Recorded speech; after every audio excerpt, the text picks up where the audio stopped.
والحث على التمسك بكتاب الله وسنة رسوله صلى الله عليه وسلم والدعاء إلى الهدى والدلالة على الخير ابتغاء وجه الله ومرضاته وقربه وثوابه. اللهم إنا نسألك فهم النبيين وحفظ المرسلين وإلهام الملائكة المقربين برحمتك يا أرحم الراحمين. اللهم افتح علينا حكمتك وانشر علينا من خزائن رحمتك يا أرحم الراحمين. آمين آمين آمين يا رب العالمين. أما بعد. Muslimin dan muslimat, hadirin dan hadirat, tuan-tuan dan puan-puan, mudah-mudahan saya mendoakan kita semua yang berada dalam masjid kota Damansara ini, mudah-mudahan kita dirahmati dan dikasihi oleh Allah Ta'ala. Amin. Alhamdulillah, teman-teman sekalian, dan selama-lamanya marilah sama-sama kita mengucapkan rasa syukur pada Allah Subhanahu Wa Ta'ala kerana masih lagi Allah Ta'ala memberi ruang dan peluang serta keizinan kepada kita untuk sama-sama diberi kehidupan buat kali yang seterusnya di atas muka bumi Allah Subhanahu Wa Ta'ala ini. Dan syukur yang tidak terhingga kita ucapkan juga dengan memperbanyakkan, melazimi dengan ucapan kalimah zikir, di antaranya dengan lafaz tahmid, Alhamdulillah, Alhamdulillah, summa Alhamdulillah, yang membawa arti segala puji yang layak kami puji hanya kepadamu wahai Allah, kerana masih lagi Allah Ta'ala memilih kita di kalangan hamba-hambanya sehinggalah ke malam ini untuk sama-sama kita terus istiqamah di dalam melaksanakan perkara tugas dan tanggungjawab yang telah Allah galaskan kepada kita selaku hamba. Dan syukur kerana pada malam ini sekali lagi kita diberi kesempatan untuk bertemu dalam kuliah maghrib bulanan kita setiap hari Jumaat pada minggu yang kedua.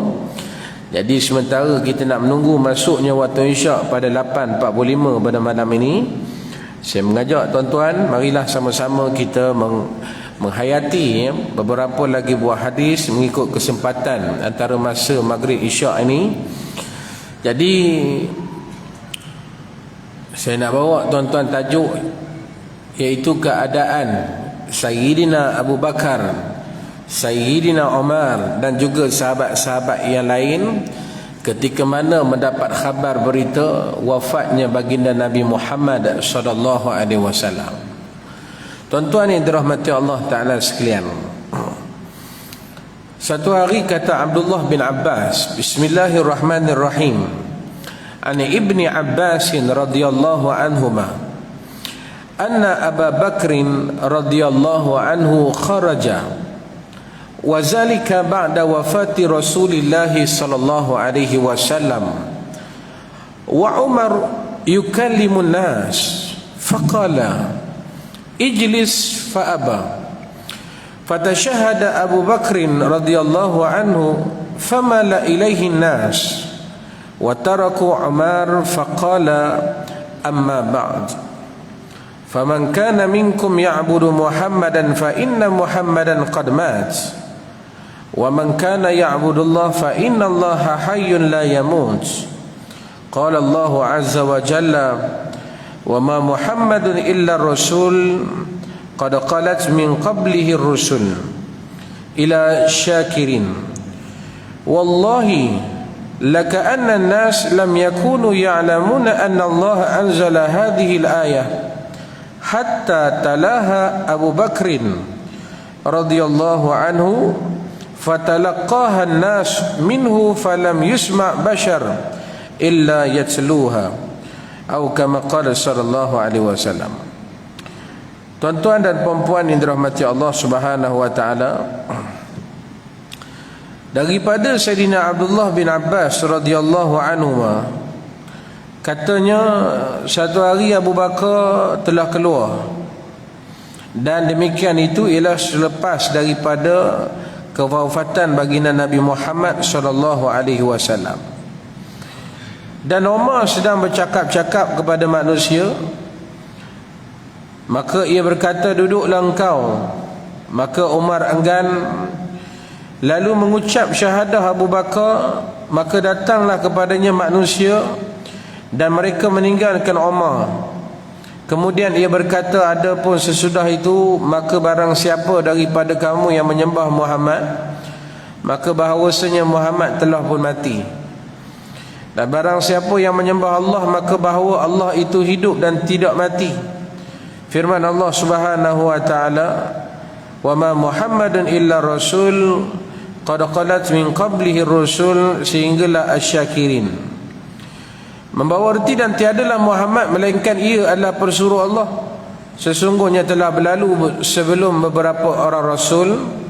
Demi Allah, seolah-olah manusia tiada mengetahui bahawa Allah telah menurunkan ayat ini sehingga dibacakan dia oleh Abu Bakar radhiyallahu anhu. Maka menerima ayat ini oleh manusia daripadanya, maka tiada mendengar manusia melainkan ia membacakan akan ia. Hadis yang telah disahihkan oleh Imam Al-Bukhari radhiyallahu anhu. Tuan-tuan dan puan-puan yang dirahmati Allah Ta'ala sekalian, hadis yang telah saya bacakan tadi, yang tuan-tuan dengar ini, bagaimana mengisahkan sahabat baginda Nabi SAW bila dapat saja cerita tentang kematian, kewafatan Nabi SAW, reaksi mereka. Maka diceritakan Abdullah bin Abbas, Nabi ketika mana wafatnya Nabi, waktu tu Sayyidina Abu Bakar, dia keluar ni berarti berlaku pada satu hari Isnin, pada waktu subuh, tuan-tuan, Nabi dia ungkapkan, dia selak tirai, kerana Nabi ketika itu diuji dengan demam yang agak luar biasa.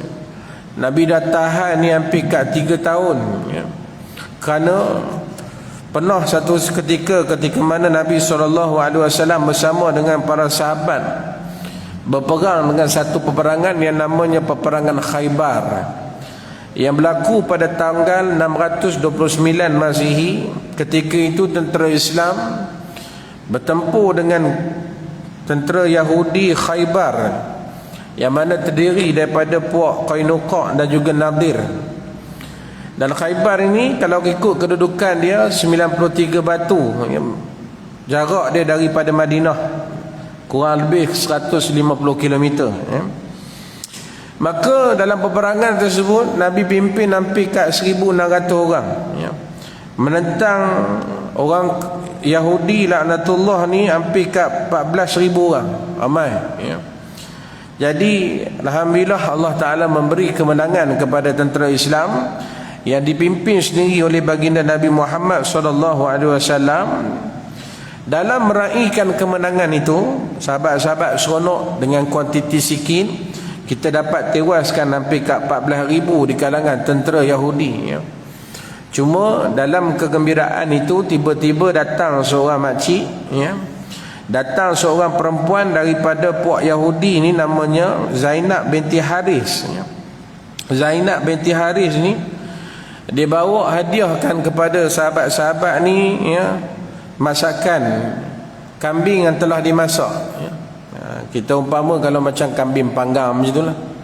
Dia hadiahkan sebab kerana berjaya, kemenangan terhadap melawan tentera pihak Yahudi. Tuan-tuan yang dirahmati Allah Ta'ala sekalian, kalau kita sendiri duduk di pihak Nabi, nescaya kita akan fikir, tuan-tuan, apa benda yang dia letak pada daging ni, pada kambing ni.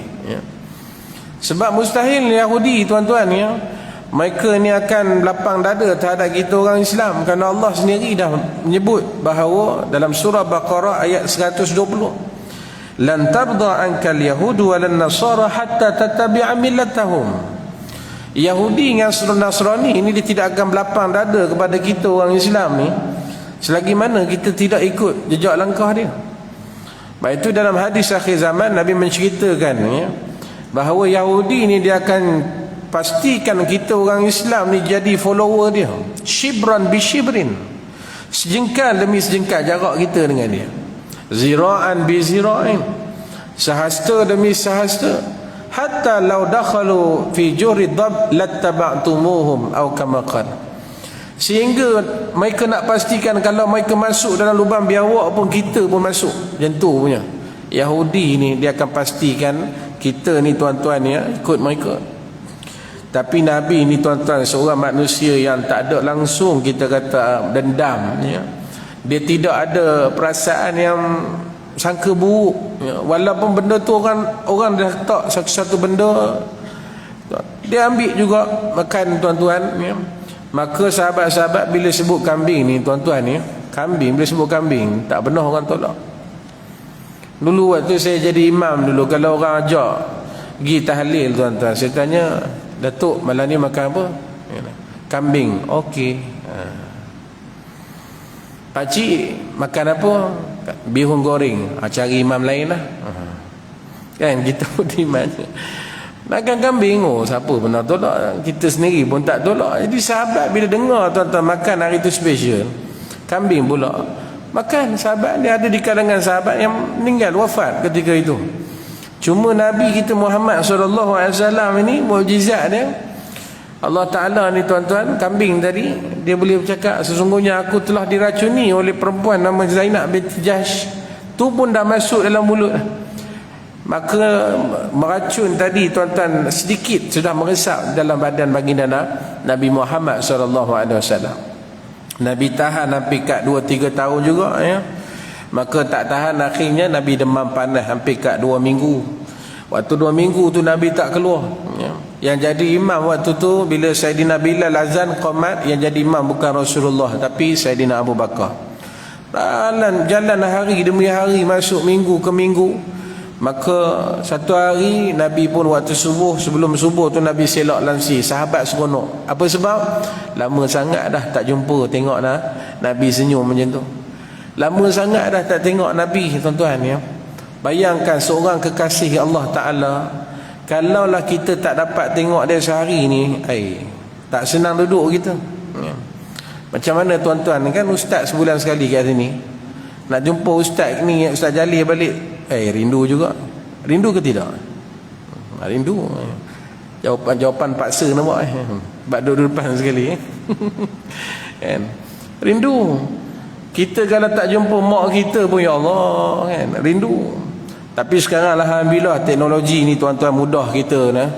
Kalau duduk jauh pun kita dah boleh tengok wajah mak ayah kita melalui WhatsApp. Tapi kalau balik lagi puas, kita dapat cium tu mak ayah kita. Anak-anak yang belajar kat Mesir, Jordan sekarang ni dah boleh live. Waktu zaman saya belajar dulu mana ada live tuan-tuan, nak telefon pun tunggu 2-3 minggu sekali baru boleh telefon. Itu pun cakap hello 10 second 15 second baru sampai hello. Dia lambat nak sampai. Tapi sekarang anak-anak kita dan kita sendiri kalau duduk pergi overseas dan sebagainya, jadi isteri kita pun tak risau. Takut kadang-kadang suami kata overseas rupanya dia pergi rumah bini lain kan. Jadi dia tak risau. Sekarang ni semua canggih belaka ya. Jadi bila dah Nabi SAW keluar pada pagi itu, maka sahabat dia tak risau. Dia kata Nabi dah sihat kot, sebelum ni pun macam tu juga. Jadi waktu itulah Abu Bakar dia rasa senang sikit, dia tenang sikit. Apa yang dia buat tuan-tuan, pagi itu dia keluar tuan-tuan, pusing sekitar Madinah ya, tengok apa macam mana keadaan. Dah hampir kat 2 minggu ni saya tak keluar, saya jaga Nabi ni. Keluar pulang daripada itu, maka semakin hampir di rumah Nabi ni tuan-tuan, terdengar tangisan daripada Sayyidatina Aisyah radhiyallahu anha. Dengar suara anak dia sedang menangis, tuan-tuan terisak-risak. Apa kehal pula, kata Abu Bakar. Maka ketika itu bukan sekadar Sayyidatina Aisyah, sahabat-sahabat Nabi pun semua pakat menangis. Maka ketika itu Abu Bakar terus pergi tuan-tuan ke rumah Nabi. Rupanya melihat tuan-tuan baginda Nabi SAW sudah ditutupi dengan kain putih, yang mana kain diriwayatkan daripada yang dibuat daripada Yaman ya. Sebab itu tenun kain yang terbaik di zaman Nabi itu memang asal daripada Yaman. Baik itu kalau tuan-tuan baca dalam kisah seorang sahabat Nabi yang bernama Sayyidina Mus'ab bin Umair, anak kesayangan seorang ibu di Mekah. Apa saja yang dia nak, semua dia akan dapat. Hatta pakaian yang kualiti yang ditenun di negara Yaman. Tapi sebab kerana kaya sangat tuan-tuan, Mus'ab bin Umair ni kalau dia bawa kuda, kalau dia punya ridak di atas bahu ni, kalau jatuh dia tak kutip balik dah. Sebab dia kaya, dia tahu mak dia akan buka Shopee tolong beli balik. Contoh boleh beli balik sebab dia orang kaya. Tenun daripada Yaman. Hebat tuan-tuan ya. Jadi bila ketika itu Abu Bakar bila dia tengok Nabi dah tertutup, berarti ini petanda orang sudah meninggal dunia. Maka apa yang dibuat oleh Sayyidina Abu Bakar, dia pun singkaplah kain tadi, lalu dia melihat wajah baginda Nabi SAW yang sudah lagi dipisahkan nyawa dengan jasad. Apa yang dia buat? Lalu dikucukkanlah tuan-tuan di dahi, di antara dua mata baginda Nabi SAW, sambil melendang air mata tersedu-sedu sebab kematian orang yang begitu disayangi. Itulah Nabi Muhammad SAW. Menangis. Semua sahabat menangis. Tapi ke dalam suasana menangis itu, ada seorang sahabat yang bernama Umar. Kata Abdullah bin Abbas, dia kata Umar ni yukallimun nas. Dia bercakap-cakap dengan manusia. Macam kita istilah macam meracau macam mana? Cakap, siapa-siapa yang berani kata Muhammad meninggal, wafat, mari sini cakap depan saya, sepancung pada dia. Umar dia mudah tuan-tuan. Dia tak ada jalan penyelesaian, dia memang pancung. Sebab itu keterkesan Umar ni, sehingga Nabi kata apa? Laluan yang dilalu oleh Sayyidina Umar ni bukan kata orang tak berani tuan-tuan ya, pembesar Quraisy tak berani nak halang. Ni kita nak sambut hijrah dah ni, hari Rabu depan sambut ma'al hijrah ya. Ustaz akan cerita balik tentang hijrah. Dalam banyak-banyak sahabat, seorang sahabat yang keluar Lone Ranger, seorang-seorang. Dia tak ajak teman, dia seorang keluar daripada Mekah. Tu Sayyidina Umar. Dia punya berani dia tuan-tuan, bukan kata pembesar Quraisy pun takut nak halang dia. Hatta iblis dan syaitan pun tak berani nak tumpang laluan yang dilalu oleh Sayyidina Umar Al-Khattab radhiyallahu anhu. Subhanallah.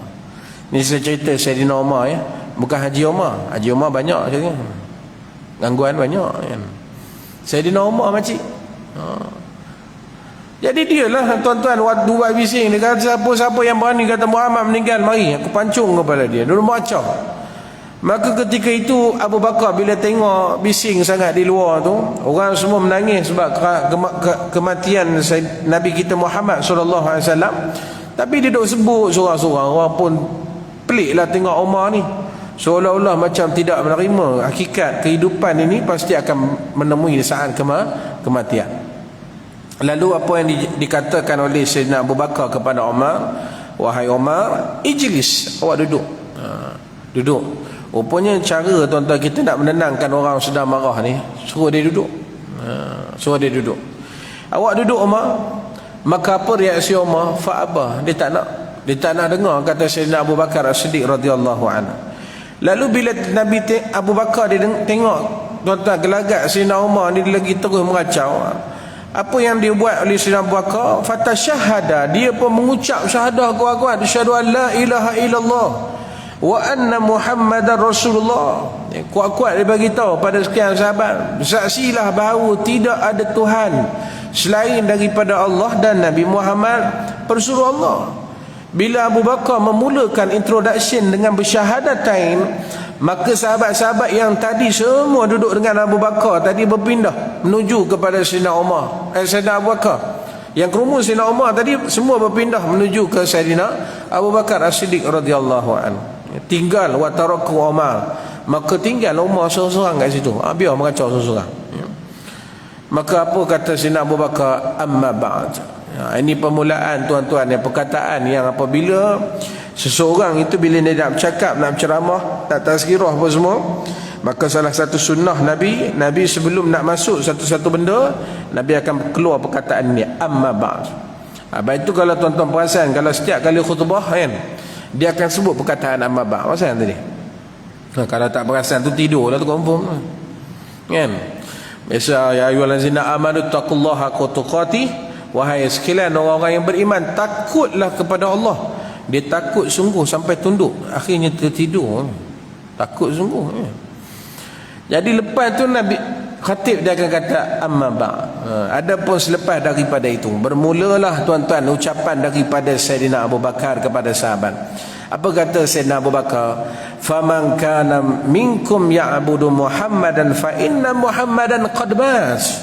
Wahai sekalian sahabat, siapa-siapa yang sembah kepada Muhammad, kamu kena ingat fa inna Muhammadan qad mas. Sesungguhnya Muhammad ini dia akan mati. Ini Nabi sebut. Sebab Muhammad itu adalah manusia. Nabi-nabi dahulu pun adalah manusia. Mereka akan diambil nyawa oleh Tuhan, oleh Allah Ta'ala. Berapa hidup, itu ketentuan Allah Ta'ala telah tetapkan. Jadi nak bagi tahu ada di kalangan orang yang tak boleh terima sebab kematian. Jadi sebab itu tuan-tuan, kita ni kena fikir bahawa apa yang kita dapat kat dunia ni, yang kita ada kat dunia ni, itu bukan milik kita hakikatnya. Yang milik kita adalah benda yang kita tinggalkan di dunia dengan sedekahnya, anak soleh, ilmu yang bermanfaat. Itulah yang akan beri saham jariah kita. Dan mak ayah pun begitu juga. Siapa tak sayang mak ayah, semua pakat sayang. Kalau suruh tanya angkat tangan, semua pakat sayang mak ayah. Tapi itu realiti kita sebagai manusia. Perjalanan kita tak terhenti kepada perjalanan di dunia, tetapi kita akan merentasi perjalanan yang jauh lagi sebelum kita nak bertemu dengan akhirat. Kita akan bertemu dengan alam kubur ataupun alam barzakh. Dan tak kekal juga di situ, kita akan dihijrahkan lagi, dibawa lagi ke satu alam yang namanya alam mahsyar. Dan daripada alam mahsyar pun tak kekal, kita akan meneruskan perjalanan kita di akhir alam. Itulah yang dinamakan sebagai alam akhirat. Tetapi akhirat kita pilih jannah. Kita minta Allah Ta'ala supaya senaraikan nama kita untuk kita menjadi tetamu Allah dalam syurga. Mudah-mudahan amin ya rabbal alamin. Itu kita harap. Lepas itu Nabi kata, Abu Bakar ditegur sahabat, ingat, sahabat kita ni Rasulullah dah meninggal dunia, dia pasti akan mati. Tetapi wa man kana ya'budullah fa innallaha hayyul la yamut. Maka siapa yang kamu sembah kepada Allah, ingat sesungguhnya Allah ini hayyun, dia hidup, la yamut, dia takkan mati. Ada sifat Allah Ta'ala, hayyun la yamut. Kemudian dibacalah tuan-tuan oleh Sayyidina Abu Bakar ayat Quran daripada surah Ali Imran 144. A'udzubillahi minasyaitonirrajim. Wa ma Muhammadun illa rasul qad qalat min qablihi ar-rusul. Kalau dalam hadis kitab kita ni dia tulis ila asyakirin, bererti kena baca sampai syakirin. Afa immata aw qutilan qalabtum ala aqabikum wa man yanqalib ala aqibai falan yadurrallaha syai'an wa sayajzillahi syakirin. Apa maksud dia? Muhammad itu tidak lain hanyalah seorang rasul. Sesungguhnya telah berlalu sebelumnya beberapa orang rasul. Apakah jika dia wafat ataupun dibunuh, kamu berbalik kepada belakang, yakni kembali kepada murtad? Barang siapa yang berbalik kepada belakang, yakni murtad, maka ia tidak dapat mendatangkan mudarat pun pada Allah Ta'ala. Dan Allah akan memberi balasan kepada orang-orang yang bersyukur. Ini dibacalah ayat ini oleh Sayyidina Abu Bakar ketika mana sahabat-sahabat sedang sedih. Subhanallah, wallahi, kata Abdullah bin Abbas, demi Allah yang aku saksikan apabila dibaca ayat oleh Abu Bakar itu, maka ketika itu seolah-olah sahabat-sahabat yang mendengar tu tuan-tuan, dia rasa macam baru turun ayat baru ni. Sedangkan ayat ni dah diturun lama dah, waktu Nabi hidup lagi dah turun dah. Tapi nak ceritanya tuan-tuan, bila dia menangis tu, kehilangan yang sangat-sangat kehilangan, sampai terlupa ayat ni pernah Allah Ta'ala turunkan satu ketika di waktu Nabi sedang hidup. Maka ketika itu hadirin yang dirahmati Allah Ta'ala sekalian, maka apa yang reaksi daripada sahabat? Mereka terus mengulang-ulang baca untuk menenangkan perasaan hati mereka. Apabila kehilangan seorang manusia yang bukan setakat menjadi cinta mereka, tuan-tuan, penduduk di dunia, penduduk di langit pun turut mencintai makhluk yang nama Muhammad SAW ini, maka setiap kali apabila mereka bertemu pada hari-hari yang berikutnya, yang mereka akan membaca ayat ini supaya menenangkan sahabat yang baru tahu cerita kewafatan Nabi. Ada sahabat waktu Nabi wafat dia tak ada di Madinah, dia baru balik station, maka akan dibaca ayat ini supaya sahabat itu dapat tenang. Jadi sebab itu hadirin yang dirahmati Allah Taala sekalian, ya, dalam kisah ini bagaimana tuan-tuan ukhuwah yang dibina oleh Nabi SAW, yang mana dapat dikreatkan dalam diri seorang sahabat, nak diterapkan nilai dalam hidup kita. Kita bersahabat ni bukan sekadar tuan-tuan kepentingan waktu kaya, waktu senang saja kita bersahabat. Walaupun dalam keadaan susah macam mana pun, kau lah sahabat aku, ya. Lepas itu nak cari istilah sahabat ni cukup susah sekarang ni. Kawan ramai, follower ramai, tapi bila kita susah, siapa nak tolong kita? Itu persoalannya. Tapi kalau dapat jiran yang cukup memahami, alhamdulillah. Tapi kadang-kadang kita risau, takut dapat jiran yang jenis tak faham kita. Waktu kita senang, ramai orang dekat dengan kita. Tapi bila kita down, kita susah, maka orang buat-buat tak kenal kita. Bukan tak kenal, dia buat-buat tak kenal kita. Dia takut bila kita ni minta tolong dia. Jadi sebab itu, bila dah sayang ni tuan-tuan, bila ada satu kita dapat cerita tentang kematian ni, sudah pasti kita akan menangis. Cuma kita kena terimalah hakikat. Abu Bakar macam mana dia menenangkan para sahabat tuan-tuan yang dah menangis, terresak-resak. Maka ketika itu ditenangkan dengan kembali membaca ayat-ayat Allah Subhanahu Wa Taala, mentarbiah, mendidik di kalangan sahabat. Ingat, Muhammad ni macam kita juga manusia, dia akan ada expired dia juga. Cuma bila, wallahu alam. Tapi hari ini dah memang berlaku kepada Nabi SAW. Maka kita, apa yang Nabi pernah perjuangkan dulu, kita teruskanlah. Apa yang Nabi tinggalkan, kita amalkanlah. Sebab itu kita dah jauh dengan Nabi ni hampir kat 1400 tahun yang lebih. Kalau boleh kita teruskan amalan-amalan yang jadikan sebagai amalan rutin kita harian, maknanya kita adalah manusia umat yang terbaik yang Nabi sebut dalam hadis. Dia rindu sangat kepada umat yang ada mencintai dia, walaupun dia tak pernah melihat wajah baginda Nabi SAW. Tuan-tuan ni, kita dalam kuliah maghrib ini, saya kira memang kita ada baca kitab Syama'il Muhammadiyah. Betul ada baca ni? Kitab cerita tentang sifat tubuh badan Nabi SAW.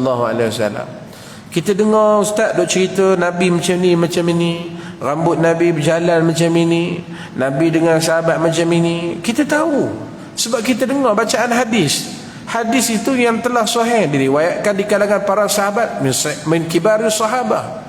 Maknanya tak mustahil lah kalau sebab kerana perasaan cinta ni sampai terbawa-bawa dalam hati kita, kita boleh tuan-tuan katakan kepada sahabat jiran kita, semalam saya mimpi bertemu dengan Nabi. Mustahil tak perkara ini berlaku?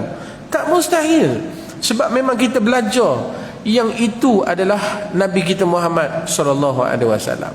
Baik, itu tak mustahil orang awam pun ada peluang untuk bertemu dengan Nabi. Tapi tengok juga orang macam mana yang Allah Ta'ala bagi peluang dapat tengok Nabi dalam hidup ni. Macam tuan-tuan, alhamdulillah, insya-Allah, mudah-mudahan dah tahu sebelum kita meninggal dapat juga kita bertemu dengan Nabi. Amin.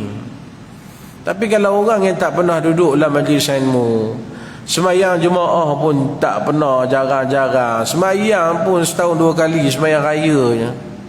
Kalau rajin tu kan, rajin tu semayang Jumaat seminggu sekali.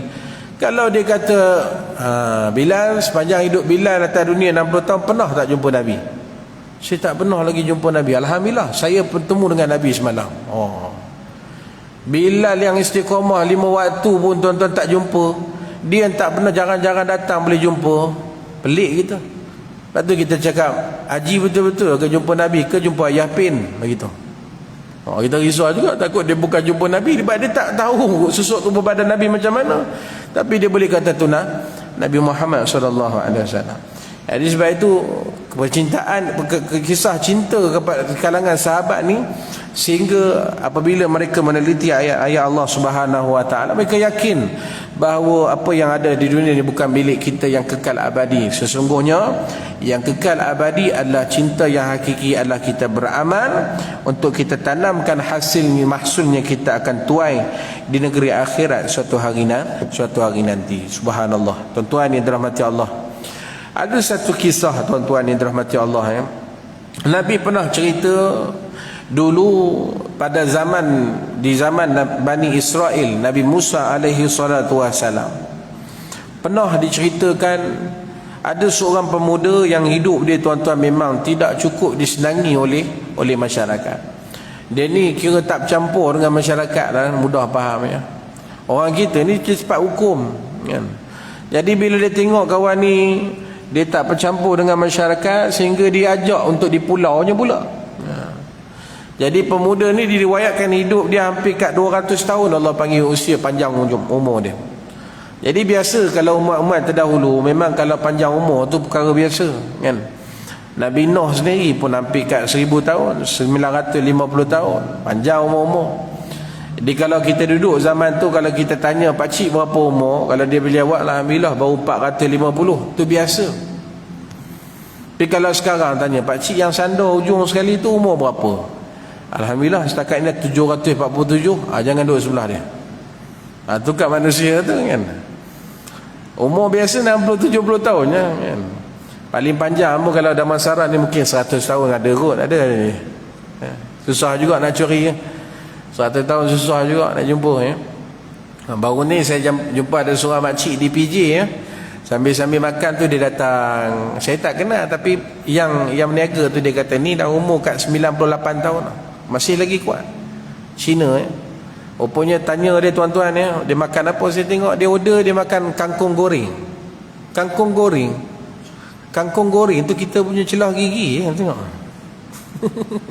Dia makan biasa dia makan, tapi dia tak ambil yang sayur tu, dia ambil yang batang tu. Jenuh kita nak gigit yang batang kan. 98 tahun umur dia. Allah, panjang ya. Tuan-tuan yang dirahmati Allah Ta'ala sekalian ya. Jadi maknanya tuan-tuan, dia hidup selama dah 200 tahun. Tiba takdir hari itu meninggal dunia dia. Jadi ahli qaryah, jawatan kuasa khairat kematian, dia tak nak uruskan dia. Apa sebab? Kerana dia tak campur dengan masyarakat. Dulu zaman saya kecil-kecil dulu memang sungguh ya. Kalau orang yang mati, imam akan tanya dulu, siapa dia? Bagi tahu sekian-sekian. Selalu datang masjid tak? Tak datang, suruh dia tanam sendiri. Terkejut kita. Kalau mayat tu dengar suruh tanam sendiri, macam mana dia bangun? Suruh tanam sendiri. Allah. Dululah, tapi sekarang tak ada dah. Mati saja memang ditanam lah kan. Tambah kita kat masjid ni tuan-tuan, memang ada pihak pengurusan ya, memang menguruskan jenazah. Jadi tuan-tuan yang dirahmati Allah Ta'ala sekalian, orang tak nak. Cuma ada pandangan dia kata macam inilah, jasad dia ni kita buang kat satu tempat. Jangan bagi orang tahu, hatta Nabi Musa jangan bagi tahu. Jadi nak takdirkan bila mereka dah buang selesai, kononnya selesai masalah. Rupanya dalam dia duk buang tu tuan-tuan ya, Allah mention kepada Nabi Musa, wahai Musa, awak pergi tempat sekian-sekian-sekian, awak pergi kutip satu jenazah, pergi pungut satu jenazah yang dibuang oleh orang. Awak pergi kutip dia, awak uruslah macam mana matinya orang Islam. Nabi Musa pun pelik, kenapa dibuang jauh sangat, tempat ni kami jarang pergi. Dia pun ajaklah berapa orang sahabat-sahabat untuk pergi collect balik jenazah. Sampai saja tuan-tuan semua orang terkejut. Macam mana jenazah ni boleh ada sini ya. Sedangkan kami buang tempat yang memang tak familiar. Mana jarang orang pergi tempat ni. Nabi macam mana Nabi Musa? Dia tak tahu. Nabi Musa ni dia dapat wish daripada Allah. Dia dapat map location tu. Live location. Terus direct bertemu tuan-tuan, bawa balik. Waktu tu bila dia menguruskan, orang duk cakap, macam mana Nabi Musa boleh menguruskan sedang orang duk bising tentang dia. Nabi Musa pun sampai 2-3 hari orang duk kecoh, duk viral tentang dia masuk TikTok dan sebagainya, contohnya. Duk viral IG pun orang duk sebut dengan dia pasal dia. Nabi Musa pun agak pelik, macam mana orang duk cerita pasal dia, sedangkan Allah minta supaya aku uruskan. Lalu Allah Ta'ala pun bagi tahulah, sebab Nabi Musa nak tahu apa sebab, kerana aku kena uruskan. Tuan-tuan bayangkan tuan-tuan ya, Allah Ta'ala menceritakan kepada Nabi Musa, wahai Musa, sesungguhnya memang pemuda ini yang tidak disenangi di kalangan masyarakat. Tapi apa yang dia buat, wahai Musa, kami berikan kepada kamu kitab Taurat, dan sebelum ditutupkan mata dia untuk melabuhkan tirai dia pada malam tersebut, dia akan tengok kitab Taurat, dan setiap kali dia akan bertemu perkataan Ahmad ataupun Muhammad, apa yang dia akan buat? Dia akan cium perkataan itu sehingga melinang air mata dia melihat, tuan-tuan, perkataan Muhammad dan Ahmad itu. Dia rindu sangat nak jumpa sosok tubuh badan yang bernama Ahmad dan Muhammad. Dia sayang sangat, tuan-tuan, dengan sebab kemuliaan dia, sifat cinta dia kepada Muhammad, Ahmad itu. Maka Allah Ta'ala minta yang menguruskan jenazah dia, tuan-tuan, adalah Rasulullah, bukan imam kota Damansara. Yang menguruskan jenazah dia bukan siak kota Damansara, tapi yang mengurusnya adalah Rasul. Yang berdoa ke atas jenazah dia adalah Rasulullah. Subhanallah. Sudah pasti orang ini adalah pilihan Allah untuk masukkan ke dalam syurga. Tuan-tuan tengok ya. Ini umat yang bukan umat Nabi Muhammad SAW. Sebab dia bertumpang kasih kerana sayang saja kepada Nabi kita, maka Allah muliakan dia sehingga masukkan dia ke dalam syurga. Kalau kita sendiri memang umat Nabi SAW, yang memang kita dilahirkan selepas daripada Nabi diangkat menjadi Rasul, dan kita bukan setakat sayang dan cinta kepada Nabi, kita beramal sunnah Nabi, banyakkan selawat kepada Nabi, agak-agaklah, tuan-tuan, kita dapat tak macam pemuda daripada Bani Israel. Saya ingat lebih lagi yang kita akan dapat. Subhanallah. Sebab itu gunakan kesempatan, tuan-tuan, ya, yang Nabi kita pernah mengajar kepada Sayyidina Umar, khususnya dan umum pada kita. Nabi pernah tanya pada Umar, sebab Umar ni konon berprinsip tengok tegas kan. Nabi tanya masalah, wahai Umar, siapa dalam hidup kamu yang paling kamu sayang? Maka jawab Sayyidina Umar Al-Khattab radhiyallahu anhu, wahai Rasulullah, saya sayang anak-anak saya sayang isteri saya sayang jiran saya sayang sahabat saya, dan tidak lupa juga ya Rasulullah, saya mencintai kamu sebagai kekasih aku. Maka bila mana, tuan-tuan, Nabi dengar ucapan yang diucap oleh Sayyidina Umar itu, Umar meletakkan Nabi paling yang terakhir.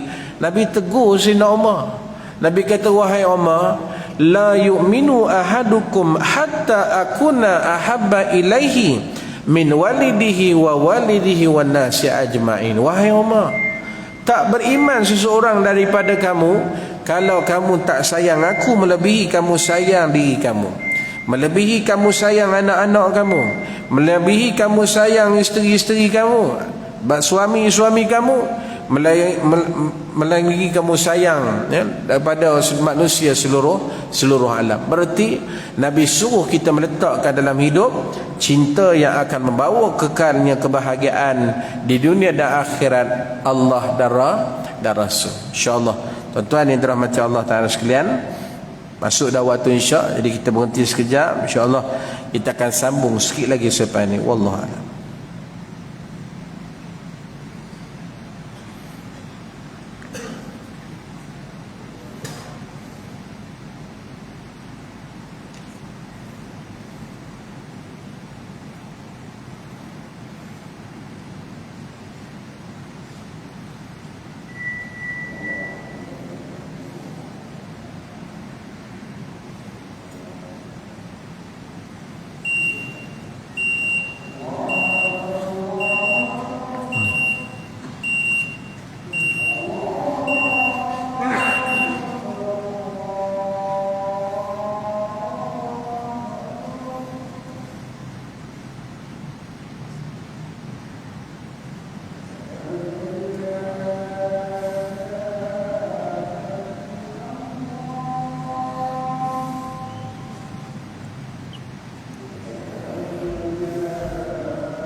Subhanaka la ilma lana illa ma 'allamtana innaka antal alimul hakim.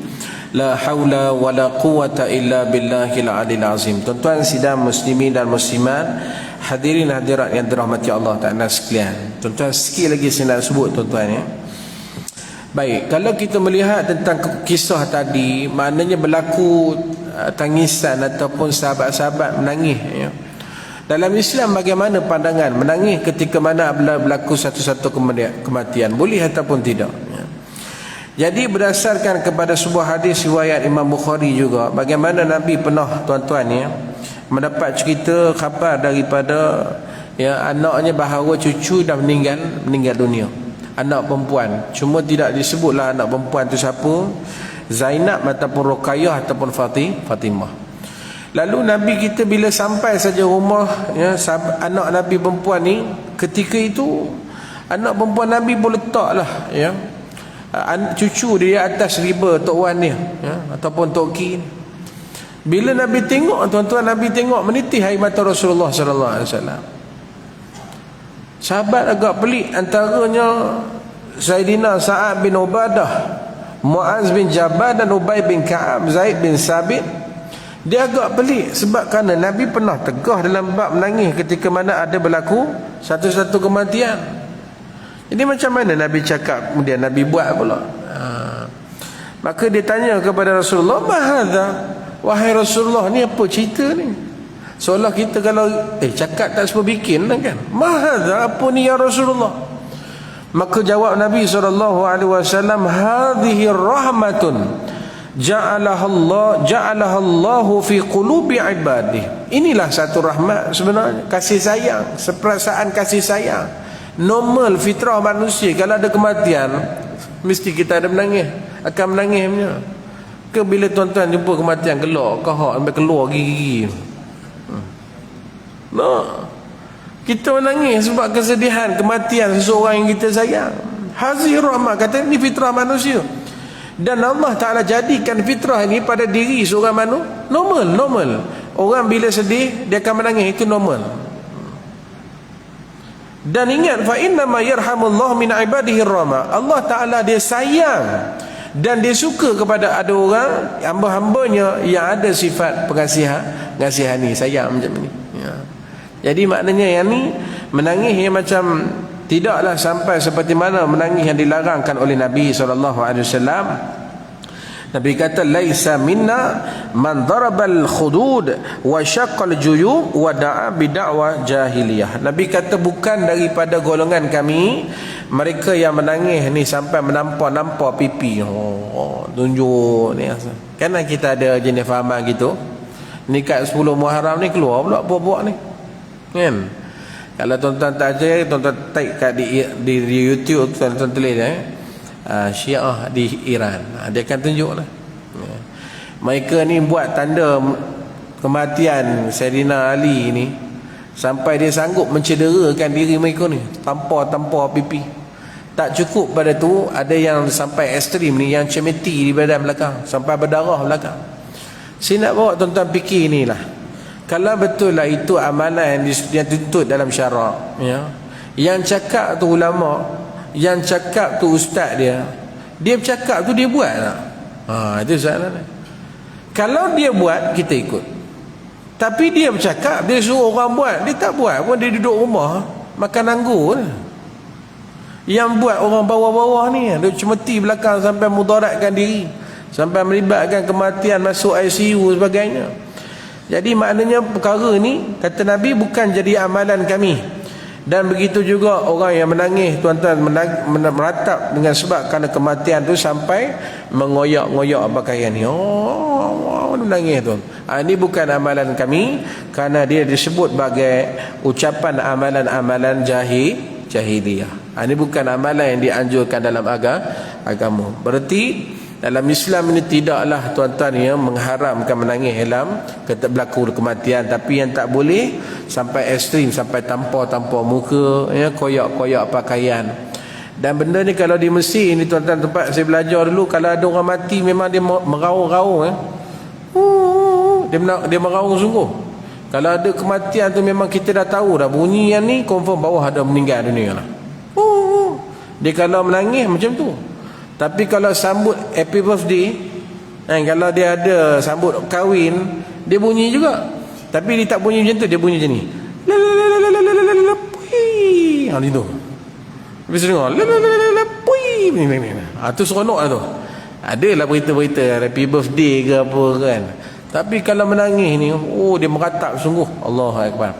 Tapi kita pun tak tahulah. Mudah-mudahan tak adalah sampai macam mana yang Nabi kata, bukan daripada amalan kami mereka yang menangis sampai menampar-nampar muka dan mengoyak-mengoyak pakaian. Ini tak boleh dalam agama. Alhamdulillah dapat juga kita selesai tentang sebuah hadis yang menceritakan tentang kisah bagaimana akhirnya wafat Nabi SAW dan sifat sahabat dalam menerima berita kesedihan yang disebutkan kerana mereka terputus dengan kehidupan untuk bersama dengan orang yang tersayang. Itulah baginda Nabi Muhammad SAW.